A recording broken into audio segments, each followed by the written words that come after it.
Today is the first day that people who pre-registered for a COVID-19 vaccine using the state's new system will be notified that an appointment is ready for them. Welcome to Western Mass News at 6 on this Tuesday, everyone. I'm Pisano. And tonight there's also a new positive twist in the state's COVID-19 vaccine supply. Western Mass News reporter AUDREY RUSSO live in Springfield to explain. AUDREY. Officials with the state's COVID-19 command center say that there are now going to be an additional 8,000 Johnson & Johnson vaccines making their way to the Bay State this week. Unexpected, as they say they weren't anticipating getting any more of that type of vaccine until at least the end of March. Officials with the state's COVID-19 command center confirmed to Western Mass News 170,000 first doses are making their way to the Bay State this week. A shipment that includes 8,000 single-dose Johnson & Johnson vaccines, something officials describe as an unexpected, modest increase in supply. But this supply does not go to locations using the federal retail pharmacy programs. Really, we need another 80,000 and another 800,000 to meet the kind of demand we have here in the Commonwealth. Western Mass News spoke with State Senator Joe Comerford on the state's rollout plan. As the co-chair of the legislature's joint COVID-19 oversight committee, she says she has asked state health officials for more information on how vaccines are distributed and who gets which jab. We don't know what the current theory is about getting Johnson & Johnson out to, as you say, hard to reach people. I think the legislature should know that theory. Information she says is critical in situations like these. When we see added doses coming into the Commonwealth, we have some sense of how they will be prioritized, where they will be apportioned. In the meantime, Comerford says she understands why Massachusetts residents are lacking confidence in the rollout plan. She says the lack of vaccine sites in her home, Hampshire County, has forced people to drive to Worcester, Berkshire County, and elsewhere to get protected. At present, folks have to travel a greater distance to get the vaccine rather than having it just in their backyard, where it belongs, frankly. Well, and how about this for some breaking news? Governor Charlie Baker just tweeted out a couple of minutes ago, quote, "Tomorrow morning, our administration will release the schedule for all remaining groups in Massachusetts' vaccine plan. Every resident will know when they are eligible for a vaccine. Thank you for making Massachusetts a national leader in the vaccination effort." So, of course, we're going to continue to bring you those updates, and we'll let you know tomorrow morning what he says and when you'll be able to get the vaccine.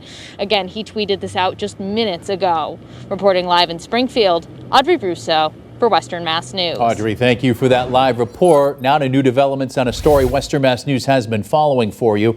A Holyoke police officer's claims of corruption inside the department has caused some city councilors to now call for an independent investigation. Western Mass News reporter Sarah Granelli joins us live with this new information. Sarah. Chris, we spoke with Rafael Roca last week, who says he has witnessed firsthand overtime fraud within the police department. And now city councilors are calling for transparency inside the department by asking for an external investigation. Now suspended Holyoke police officer Rafael Roca blew the whistle on what he calls corruption and nepotism inside the Holyoke Police Department. His calls for change caught the attention of 4 city council members, including Rebecca LISI. She filed an order for an independent investigation into the department. We're in this position where we have individual officers and also the department making direct statements to the media. And those statements are always going to be from personal experience and be biased in some way or another. So this order is looking to rise above the bias of those personal narratives. Western Mass News spoke with Roca last Tuesday about his claims he made on a YouTube video, which now has more than 50,000 views. Roca is a former Marine who joined the Holyoke Police Department in 2015. During our interview, he told Western Mass News he's witnessed corruption firsthand. For years, there has been theft of overtime, especially when it comes to federal grants that are used to patrol the city. There are people that haven't shown up for shifts that have gotten paid for it. LISI says she wants to get to the bottom of what's going on. The issues that Roca was making in his statement, we've all heard those issues before.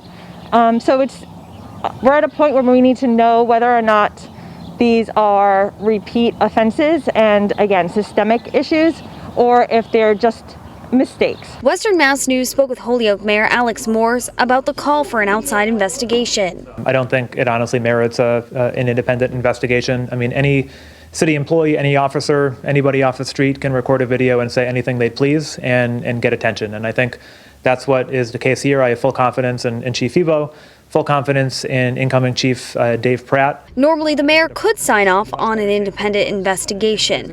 However, since Mayor Morse is stepping down by the end of next week, LISI says the city council will take action another way. I'm anticipating that it's going to go to a city council committee, and there we would describe the scope of this assessment.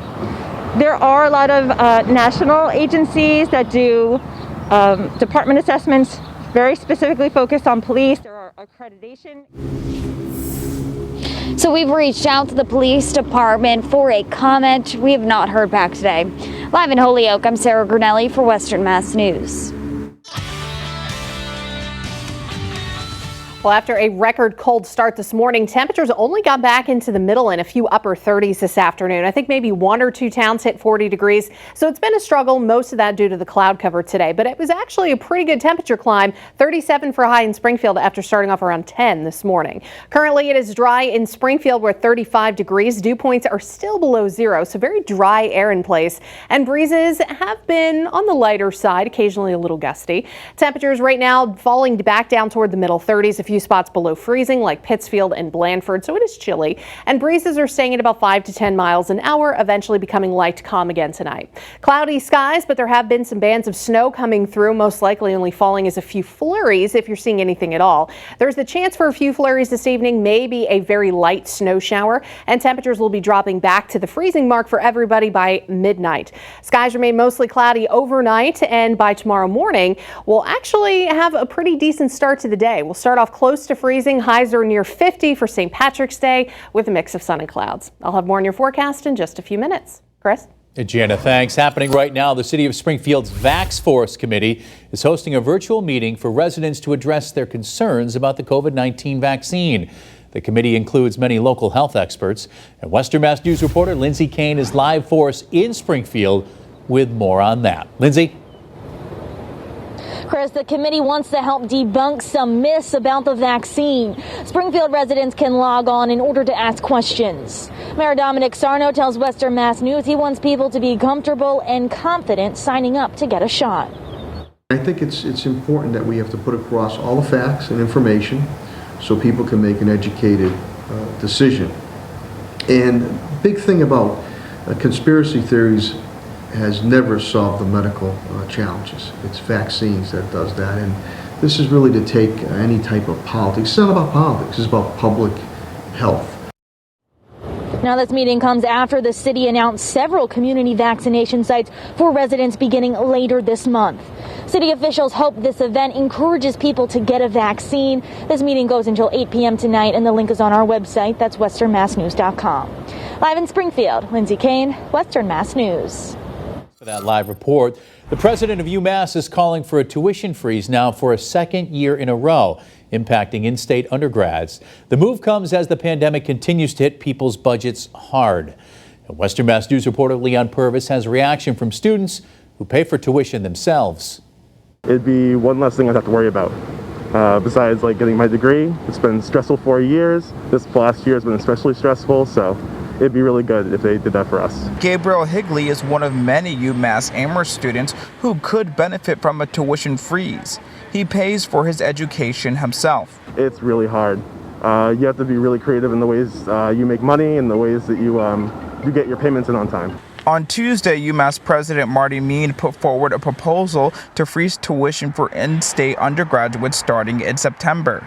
Based on federal and state COVID-19 funding, if approved, this would be a second tuition freeze in a row. Western Mass News breaking down the numbers for you. Currently, in-state tuition for all full-time UMass Amherst undergrad is $15,791 a year, same as last school year. But if we weren't in a pandemic and tuition went up at the rate of inflation, 3%, the cost would be $16,264. And if it continued to go up by the same percentage, tuition would be $16,751 for the 2021 to 2022 school year. So over 2 years, these tuition freezes could save a student about $1,500. Extra money that could go a long way for sophomore UMass student Sophia Molina. Not only on top of having to pay tuition, but some of us have to pay rent, some of us have to pay for our own necessities. Not having to worry about, okay, can I come here next semester? Am I able to, even house myself? Meanwhile, Higley has a message for the president of UMass and the board of trustees. I hope that you think about the lives of the students who are working to pay off the tuition for themselves and people who just are in tough situations because of the pandemic. Now, the chairman of the board seems to be on agreement with this tuition freeze, as he says this recommendation addresses the financial hardship students and families have been dealing with throughout this pandemic. In Amherst, Leon Purvis, Western Mass News.